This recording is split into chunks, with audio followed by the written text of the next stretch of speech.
तो hello guys, कैसे हैं आप लोग। ये इस कहानी का दूसरा एपिसोड है। जिसने पहला एपिसोड नहीं देखा तो जाके पहला एपिसोड देख लेगा। दूसरे एपिसोड की स्टार्टिंग में हम बोंगी के घर का सीन देखते हैं, जहां अपना बोंगी एक लड़की में कन्वर्ट हो चुका होता है और अपनी नाक, होंठ और फेस की तारीफ कर रहा होता है और कहता है कि मेरी स्किन तो मेरे तकिए से ज्यादा सॉफ्ट हो गई है, और सोच रहा होता है कि सच में ये बॉडी मेरी ही है, और कहता है कि ऐसा नहीं हो सकता, जरूर मैं कोई ख्वाब देख रहा हूँ। और उधर से एक बाल तोड़ता है तो उसे एक ख्याल आता है, प्राइवेट पार्ट पर हाथ रख के रोने लग जाता है कि मेरा प्राइवेट पार्ट कहाँ चला गया, मैं क्यों एक लड़की में ट्रांसफर हो गया। फिर वो नेट पे एक इलीगल वेबसाइट पे जाता है और कहता है कि ये तो मेरी सोच से ज्यादा मुश्किल है, और सोचता है कि मुझे ये करना ही होगा। सोचता है कि मुझे किसी ऐसे बंदे को ढूंढना पड़ेगा जो मुझे एक अच्छी एडवाइस दे सके। वो किसी से बात करता है और उसे कहता है कि मुझसे बात करो और मुझ पर यकीन करना। उसे बताता है कि कल तक मैं एक लड़का था, लेकिन आज सुबह उठते ही मैं जो है ना एक ब्यूटीफुल लड़की में कन्वर्ट हो चुका हूँ। सुनने वाले से कहता है कि तुम पागल तो नहीं हो गए हो। होंगी उसे कहता है ईश्वर, मैं झूठ नहीं बोल रहा हूँ, मैं एक लड़की में ट्रांसफर हो चुका हूँ। इसी तरफ हमें एक लड़की का सीन दिखाया जा रहा होता है, जहाँ पे वो बोंगी से बात करने के लिए एक्साइटेड हो जाती है। वो लड़की उससे कहती है कि मुझे तुम्हारे ऊपर यकीन नहीं है, कहती है कि तुम्हें मेंटल हॉस्पिटल जाना चाहिए। जी कहता है अच्छा, मुझे तुमसे एक क्वेश्चन पूछना है। उनकी उसे सवाल पूछते हैं वेयर कैन आई बाय अब्रा। वो कहती है तुम बेवकूफ, मैं तुम्हारी रिपोर्ट करूंगी और मैं जा रही हूँ यहाँ से। वो चैट छोड़ के चली जाती है, अपना बोंगी सर पकड़ के बैठ जाता है और कहता है कि अब मैं क्या करूँ। तो किसी की तरफ से एक प्राइवेट मैसेज आया होता है, जब वो उसे खोल के देखती है तो ये वही लड़की होती है, और वो अपने बोंगी से कहती है कि who the hell are you, हमारे साथ सच में ये हुआ है या तुम झूठ बोल रही हो। बोंगी उससे कहता है कि ये कोई मजाक नहीं, मैं सच बोल रहा हूँ। और लड़की अपने बोंगी से कहती है कि क्या तुमने कोई सर्जरी वर्जरी तो नहीं करा दी है। लड़की जेना बोंगी से कहती है कि अगर तुम सीरियस नहीं हो तो मैं तुम्हें पहले ही बता दूं कि मैं ये चर्च छोड़ के चली जाऊंगी। बोंगी कहता है कि मैं सच बोल रहा हूँ, कल तक मैं एक लड़का था लेकिन आज मैं एक लड़की हूँ। लड़की से कहती है क्या तुम प्रूफ कर सकती हो। तो बोंगी कहता है कि मैं कैसे प्रूफ करूँ तुम्हें, और सोचने में बैठ जाता है कि ये क्या मसला है। वो लड़की अपने बोंगी से कहता है कि तुम्हें अभी क्या मसला है। अपना बोंगी बोलता है कि मुझे सबसे अहम मसला ये कि मैं ब्रा कहाँ से बाय करूँ। फिर वो दूसरी लड़की कहती है कि मुझे तुम्हारे बारे में समझ नहीं आ रहा कि तुमने सर्जरी भी कराई है तो तुम्हारे अंदर कॉमन सेंस तो होनी चाहिए ना। अपना बोंगी कहता है कि मैं तुम्हें सब कुछ नहीं बता सकता, प्लीज मेरा यकीन करो। और कहती है ठीक है चलो, मुझे तुम अपना साइज बताओ। ये मैसेज पढ़ के फिर कुछ ये ऐसी हरकतें करता है जो मैं बता नहीं सकता, और कहता है कि ये तो बहुत बड़ा है लेकिन मैं इसका साइज कैसे लूँ। और बोंगी उस लड़की से कहता है ये तो बहुत बड़ा है लेकिन मैं इसका साइज कैसे लूँ। और वो लड़की गुस्सा हो जाती है और कहती है कि इंटरनेट पे खुद देखो। फिर इंटरनेट पे देखने के बाद वो उनका साइज करती है। फिर उसी लड़की को मैसेज करके बोलती है कि मैंने साइज ले लिया है, और उस लड़की को अपना साइज बताती है। और वो लड़की ये साइज देख कर बोलती है क्या तुम मजाक तो नहीं कर रही हो। और भाई फिर जादू के काम देखो, ये तस्वीर खींच के बेच रहा है उसको, और सोच रहा है कि इससे वो लड़की मुझ पर यकीन कर लेगी। तस्वीर देखकर वो अपने बोंगी पर ये गुस्सा हो जाती है और कहती है कि किसने कहा कि मुझे तुम्हारे देखने हैं। बोंगी नाराज होकर सोचता है लेकिन ये तो मेरे हैं ही नहीं। और फिर पता नहीं इस चीज को क्या हो जाता है कि ये फिर खड़ा होता है और फिर उसको तस्वीर खींच के भेज देता है। वो फिर से इसके ऊपर गुस्सा हो जाती है और कहती है कि गाइस लोग सोचते हैं कि यही सब कुछ है लेकिन ऐसा कुछ नहीं है ना। बोंगी कहता है तो अच्छा, तो तुम मुझसे क्यों नाराज हो रही हो। फिर वो लड़की से बता दी है जो तुम्हारे ब्रा का साइज है वो जो ना कोरिया में नहीं मिलेगा ऑनलाइन,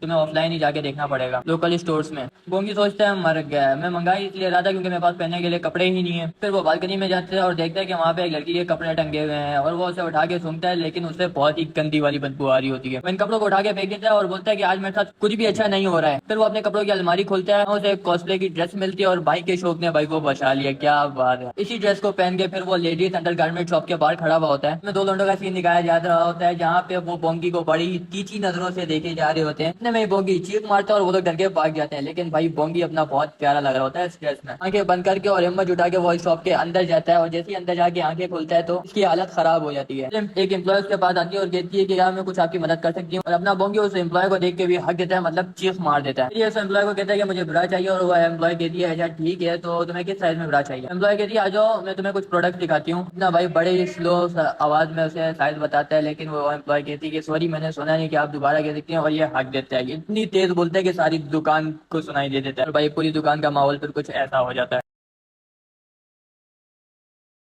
हमें चेंजिंग रूम का सीन दिखाया जाता है, जहाँ पे सारे खड़े होकर हमारे बोंगी का इंतजार कर रहे होते हैं। वहीं हमारे बोंगी को अंदर कुछ ऐसे हालात का सामना करना पड़ रहा होता है। वो कहता है कि ओ गॉड, मुझे इस परेशानी में क्यों डाल दिया, प्लीज मेरी मदद करें। इतने में इसे उसे एम्प्लॉय की आवाज आती है कि मैम अगर आपको मसला ना हो क्या मैं आपकी मदद करूँ। सुनकर इसे इतनी खुशी होती है कि ये बिना सोचे समझे बाहर आ जाता है। बाहर जो मेहमान इसका इंतजार कर रहे होते हैं वो शौक ही रह जाते हैं। इस बुद्धू को रियलाइज होता है और फिर से ये चीख मारता है। हमें दिखाया जाता है कि ये शॉपिंग करके घर जा रहा होता है और कहता है कि ये मेरी लाइफ का सबसे बुरा दिन है, और कहता है कि मैं कभी शादी नहीं करूंगा। वो देखता है कि उसके करतूतों वाली पिक्चर सोशल मीडिया पे भी आ चुकी है। ये पिक्चर बोंगी को उसी लड़की ने भेजी है, और वो बोंगी को मैसेज करके बोलती है तुम तो सच में एक लड़की ही हो। लड़की बोंगी से पूछती है तुम्हारे कपड़ों को क्या हुआ। बोंगी उससे पूछता है कि तुमने मेरी पिक्चर कैसे ली, क्या तुम कोई जासूस तो नहीं हो, या फिर मेरा पीछा तो नहीं करती। और इधर उधर देखने लगता है कि ये बंदा कहाँ है। फिर बोंगी देखता है कि दो लड़के एक लड़के को मारने के लिए कहीं पे लेकर जा रहे होते हैं, और बोंगी उनके पीछे भागता है और उनसे कहता है कि तुम एक ऐसे लड़के को बुली कर रहे हो जो तुमसे ज्यादा कमजोर है। उनमें से एक लड़का हंसता है और कहता है क्या कहा तुमने लड़की। और यहाँ ये घबरा जाता है और कहता है कि हाँ ये सही कह रहे हैं, मैं तो एक लड़की हूँ। फिर वो ठरकी बोंगी के करीब आता है और कहता है तुम तो बड़ी लाजवाब हो। और वो लड़का ऐसे कहता है जरूर मैं तुम्हें इन कपड़ों में बुरा आदमी लग रहा हूँ, तो तुम दूसरों के काम के बीच में दखल अंदाजी क्यों कर रही हो, और उसे धक्का दे देता है जिस वजह से उसके हाथ से सारे बैग्स गिर जाते हैं। फिर वो बुरा आदमी कहता है कि क्या तुम मुझे एंटरटेन करना चाहती हो। इतनी ही देर में एक लड़का हेल्प करके आवाज लगाता है और पुलिस ऑफिसर को कहता है कि यहाँ पे आओ, यहाँ पे जो है एक लड़का लड़की को छेड़ रहा है। बुरा आदमी कहता है लेकिन मैंने तो कुछ किया ही नहीं है, और वो बंदा इसकी नहीं सुनता और पुलिस ऑफिसर को आवाज लगाता रहता है। ये सुन के दोनों ही लड़के भाग जाते हैं वहाँ से। जिस लड़के को वो लोग बुली कर रहे होते हैं वो बोंगी के पास आके थैंक यू बोलता है और वहाँ से भाग जाता है। और फिर बोंगी चैन की सांस लेता है और वही बंदा आके बोंगी से पूछता है क्या तुम ठीक हो। बोंगी से पूछता है कि तुम हो कौन। फिर हमें पता चलता है कि ये वही ऑनलाइन वाली लड़की है जिससे बोंगी ने सुबह बात की थी। बोंगी कहता है कि ऐसा नहीं हो सकता, तो वो प्रूफ के तौर पर उसको उसका साइज बता देती है। यहीं पे से एपिसोड का एंड होता है और सब्सक्राइब करना मत भूलना। मिलते हैं अगली वीडियो में। सायोनारा।